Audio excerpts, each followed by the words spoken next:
This is the first choice for me at the moment untuk practice topical from Ilmu Bakti.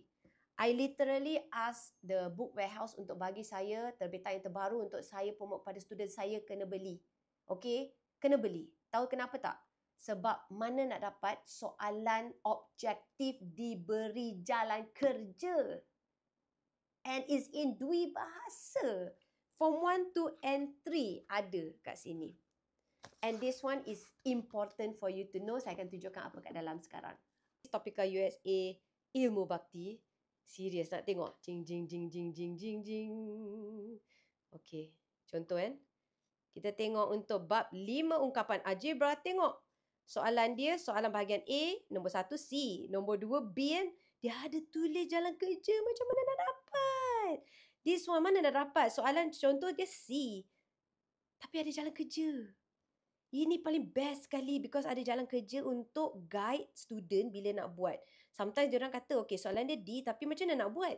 Ini dia Ilmu Bakti bagi. Jalan kerja sekali. That's why I love Form 1, 2 and 3 Ilmu Bakti punya buku. Serius. Yang kedua, kita ada publisher dari Sasbadi, which is Galus, famous. Saya ada satu student yang mendapat markah matematik 99%. Dan saya tanya dia dekat rumah, you buat latihan apa? Dia kata Galus. Dia guna Galus book to do revision before exam. You can get them. It's also in Dui Bahasa. This is new. This year bagi Dui Bahasa guys. So DLP, non-DLP boleh beli buku ni. And the best part is dia ada Form 4 and Form 5. Boleh beli dan buat kat rumah. Tengok ni. Form 4 ada. Form 5 pun ada. Jom kita tengok apa kat dalam. Soalan dia.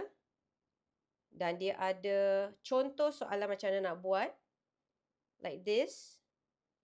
Lepas tu kat sini ada praktis sumatif.